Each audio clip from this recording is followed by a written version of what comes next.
Olá, graça e paz, eu me chamo Luiz Cláudio, sou pastor de jovem e adolescente aqui da Igreja Batista em Guarabu. E essa é a nossa EBD, a nossa escola online. Sejam muito bem-vindos. E no dia de hoje nós vamos estudar o capítulo 7 da nossa revista, que trata do seguinte assunto: o pecado, o batismo e a graça.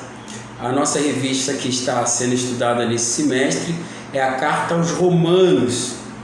E eu quero convidar você e a sua família a fazer parte desses estudos. Sejam muito bem-vindos. É muito comum, irmãos, ouvirmos de alguns cristãos evangélicos que não gostam de estudar as doutrinas. Mas é muito necessário estudar as doutrinas bíblicas para não corrermos o risco de nos afastarmos de Deus, não corrermos o risco de aprendermos heresia. E é muito necessário estudarmos com muito detalhe, porque isso nos ajuda a nos aproximar de Deus, e a palavra de Deus diz: conhecereis a verdade e a verdade nos libertará. É muito necessário aprendermos a palavra de Deus juntos. Lá em Romanos capítulo 6, Paulo ele continua o assunto que vinha desenvolvendo no capítulo anterior, quando trata do pecado e dá mais enfoque à questão moral e espiritual, enquanto no capítulo 5 ele abrange o aspecto legal da coisa. Conceito como santidade, vida no altar, uma vida nova, morte para o pecado, viver para Deus. Estão aqui presentes no capítulo, nesse estudo que estamos fazendo nessa noite. Romanos capítulo 5 e capítulo 6 se relacionam com a justificação e a santificação. O Deus que declara justo o pecador é o mesmo que, ao mesmo tempo, estreita conexão com Ele e derrama o Espírito Santificador em seu coração, produzindo a sua santidade em cada crente. Existe aqui alguns fatos cruciais que podemos aprender aqui no estudo. E eu quero ter como referência Romanos 6, do verso 1 ao 14. A mensagem maravilhosa do Evangelho anunciado por Paulo mostra que a salvação é somente pela graça de Deus revelada em Cristo Jesus e nada mais. Esse anúncio foi mal compreendido pelos judeus pagãos convertidos lá na igreja de Roma. Levaram-se a pensar da seguinte forma: se a graça de Deus se manifestou superabundante onde o pecado se manifestou, quanto mais pecarmos, mais a graça de Deus teremos. Paulo começa a rebater essa heresia, essa má informação sobre a palavra de Deus. E a gente vai aprender um pouco sobre esses aspectos, 7 aspectos que vai nos ensinar sobre essas coisas. Lá em Romanos capítulo 6, verso 1, Paulo faz uma pergunta. E que pergunta é essa? Que diremos, pois? Permaneceremos no pecado para que seja a graça mais abundante em nós? No capítulo 3, no verso 8, Paulo já combateu em termos breves essa distorção da doutrina da graça, lembrando que os que distorciam a doutrina estavam os que agiam com sinceridade, não estavam afrontando a Paulo. O raciocínio deles era sincero, porém extremamente errado, irmãos. A cada época surgem enganadores. Há pessoas que são enganadas, como aquele famoso monge russo, Raputin, que, por exemplo, ele pregava que quanto mais uma pessoa pecar, mais a graça receberá de Deus. Portanto, porque a vontade, ele dizia, tal iniquidade tinha que ser rebatida. Foi exatamente o que Paulo fez. Combateu esses enganos teológicos sobre a graça. E no verso 2, Paulo dá uma resposta sobre isso. E teve um tom de desespero, como em alguém que vê uma barragem se rompendo e logo abaixo vê um grupo de pessoas pescando tranquilamente sem perceber perigo algum. Paulo disse: de modo nenhum para o cristão viver na prática deliberada do pecado. É inadmissível, impossível, pois como viveremos ainda no pecado, nós os que para ele morremos? Paulo lembra aos seus leitores de algo maravilhoso que havia acontecido na vida deles. Morremos para o pecado e, portanto, não poderíamos mais continuarmos no pecado. Continuar no pecado prova que a pessoa ama mais o pecado do que o próprio Deus. Paulo também traz uma lembrança aos seus leitores lá nos versos 3 e 4. Ou porventura ignorais? Esse estilo nos lembra o do próprio Senhor Jesus. A gente pode encontrar isso também lá no Evangelho de Mateus, no capítulo 12, dos versos 3 a 5, e também no livro de Lucas, no capítulo 6, no verso 3. Ser batizado com Cristo significa, irmão, morrer para o pecado. Significa que precisamos viver uma vida nova com Cristo. Aqui Paulo realça que que batizar pessoas em Cristo Jesus implica batizá-las ou seja, em conexão com o sacramento do batismo, introduzindo-as em relação pessoal com uma morte de Cristo, de modo que essa morte venha ressignificar para elas, ensinando que por meio dela a culpa dos seus pecados já foram removida e que já receberam poder para lutar e vencer sobre a contaminação do pecado. Paulo também vai nos ensinar sobre um princípio. Lá nos versos de 5 a 10, a ressurreição dos crentes é uma das verdades cruciais do Evangelho. Contudo, não é esse assunto que nos versos de 5 a 10, o que Paulo ensina que, havendo Cristo ressuscitado, ele deferiu o último golpe contra o pecado. Assim temos também a condição de vencê-lo e andarmos em novidade de vida. Paulo também traz uma exortação lá no verso 11. O crente tem que se considerar-se morto para o pecado. A nossa natureza é fraca para obedecer a Deus.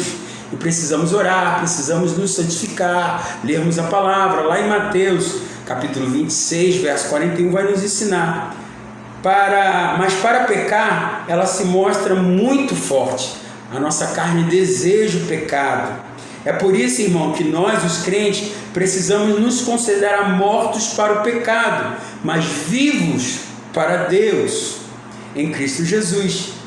E é isso que quer dizer que devemos lembrar sempre o que Cristo fez por nós na cruz do Calvário, sendo nós ainda pecadores. Ele se entregou por nós. Paulo também, lá em Romanos, nos versos 12 a 13, ele nos deixa uma ordem muito importante aqui. Não deixemos que o pecado reine em nosso coração, irmãos. Cristo já nos libertou da tirania do pecado. Nosso rei hoje é outro, o rei dos reis, o rei de amor, para que o pecado não se tome poder sobre o nosso coração, devemos apresentarmos a Deus.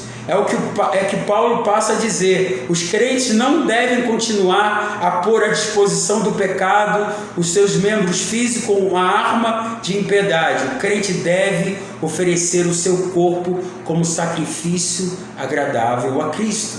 É isso que Paulo nos ensina e nos exorta e nos dá uma ordem para continuarmos a caminhada da vida cristã. Paulo também vai nos relembrar de uma promessa que Deus nos deixou e Paulo traz esse ensinamento para nós, lá em Romanos 6, no capítulo 6, o verso 14. No começo desse capítulo, Paulo rebate a ideia distorcida dos que diziam: quanto mais pecarmos, mais a graça de Deus teremos. Ele mostra que se entregarmos a nossa vida a Deus, não mais terá domínio sobre o pecado. A libertação não se dá por conta do homem, mas sim por causa da graça de Deus, que nos libertou do senhorio do pecado e nos transportou às trincheiras do amor de Deus. Contudo, irmão, se o soldado de Deus se descuidar e começar a rondar os limites do acampamento do inimigo, será atacado por ele e não poupará esforço para escravizá-lo novamente. E, contrapartida, se o crente se entregar cada vez mais a Deus, o pecado perderá o domínio sobre ele. Olha que coisa interessante, irmão, da escravidão à liberdade. Paulo ele começa a relatar no capítulo 6, dos versos 15 a 23, sobre esse aspecto. Temos nesse texto a dicotomia entre pecado e santidade, condenação e justificação, morte e vida. Fomos transportados para o reino da escravidão do pecado, para a liberdade em Cristo. E, portanto, agora servimos somente ao Senhor Jesus. E por isso temos a liberdade em Cristo Jesus. Paulo vai tratar aqui o seguinte aspecto, irmão, entre o pecado e a obediência. Ele retrata muito isso lá nos versos de 15 a 19 de Romanos 6. O versículo 16 responde aos versículos 14 e 15, com a mesma ênfase do versículo 2 responde ao versículo 1. A lei como meio da salvação foi descartada anteriormente.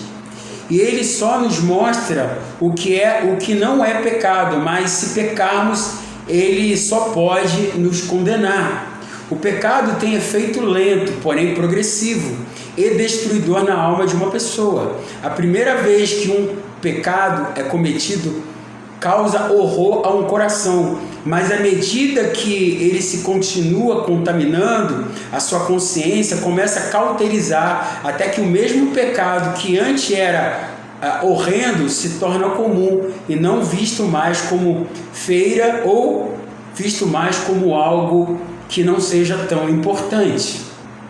A conversão de um pecador em servo da justiça, lá no verso 18 do capítulo 6, é a obra exclusiva da graça de Deus. Paulo registra que os romanos, antes de serem escravos do pecado, passaram a obedecer de coração. Zelo, amor, fervor são elementos fundamentais para uma vida verdadeiramente feliz em Cristo Jesus, pois os que obedecem a Deus estão imitando o próprio Senhor Jesus. E é importante lembrar, irmãos, que quando alguém é libertado por Deus, encontra oportunidade singular de servir a Ele na caminhada da vida cristã. Paulo ele vai declarar o seguinte: eu falo como homem em termos humanos, usando o exemplo que os homens podem entender. No caso, a figura de 2 senhores e 2 servos. Importante observar que a santificação é algo que acontece em nossos membros, também no nosso corpo. Uma pessoa que se declara santa somente da alma, mas não a revela fisicamente, deve reavaliar a sua decisão de seguir a Cristo. Ele veio para salvar as pessoas do seu todo, corpo e alma. Que sentido teria a ressurreição final se assim não fosse? Que sentido teria para Deus se não fosse uma salvação completa, tanto a sua alma como o seu corpo físico? Enfim, Paulo começa a declarar: libertos do pecado. Ele está se baseando aí lá nos versos 20 a 23 da carta aos Romanos do capítulo 6. Enquanto vivíamos escravizados pelo pecado, não tínhamos qualquer relacionamento com a justiça. Éramos injustos, estávamos totalmente alheios à justiça de Deus. Qual o resultado da servidão do pecado? Paulo começa a perguntar. Pergunta de Paulo. A resposta é a morte.